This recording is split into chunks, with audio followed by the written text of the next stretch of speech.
Hampshire's motto, the state motto, live free or die. And in our travels around the state, we found, as we have told you, rabid enthusiasm for Trump and different, happy, but yet at the same time, and I think this is important to say, meaningful support for Nikki Haley. Politics in New Hampshire is a religion, and as a politician, you've got to make a pilgrimage to the Red Arrow Diner.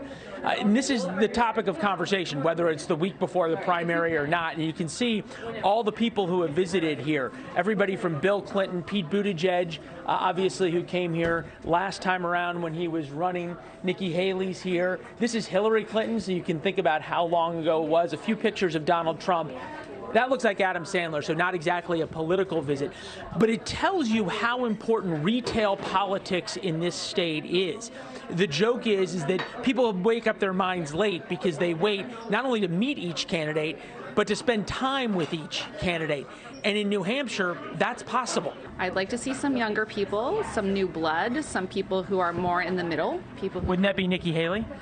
She's definitely hitting the younger aspect, right? New blood woman, has first generation from post, right, from her parents, immigrant, which is excellent. So she definitely hits a lot of the targets. I'm not necessarily 100% sold on her. You've been voting in Republican primaries going back to the 60s. Describe this one for me. What's the feel in New Hampshire compared to 2000 or 2008? Well, we're more liberal now. So I think that's why I think Nikki Haley has a chance. And she promises to work with both sides of the Congress. And where Trump wants to get rid of the Democrats altogether. You guys tired of the media yet? I don't really pay much attention to you guys. You don't? All right, well, that's probably a good idea. Are you paying much attention to the primary? No. No? You going to vote in the primary? Maybe. Maybe? If you maybe voted, who would you vote for?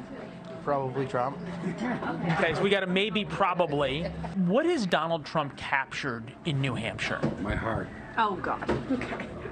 Your heart? Oh, completely. Okay. He speaks like a regular person. When he speaks as crazy sometimes as he sometimes sounds, he seems more real, not political. Even though he's kind of like out there, he just speaks to me. The one person we didn't hear about talking to voters at the diner is Ron DeSantis, so we came to find him. This is a media availability. He's basically ignored New Hampshire, so it's no surprise that the national media here outnumbers his supporters. Basically, he's going to explain why he's skipping New Hampshire and heading to South Carolina. Look, I'm not a political prognosticator. Here's the deal. Republican voters, we saw in Iowa, half wanted him, half didn't, roughly. The turnout was abysmal. There's terrible enthusiasm right now based off that result. We'll see what happens here. Why do you think DeSantis hasn't really caught on in New Hampshire? I think that I don't trust the polls, and we don't really know until we vote on next week. We'll find out. It'd be a lot better if he was up in the polls, though, right? I would like that, but I also have seen polls not be reflective of the truth here. Thanks for watching. Go to joinnn.com to find NewsNation on your television provider. And don't forget to click the red subscribe button below to get more of NewsNation's fact-driven, unbiased coverage.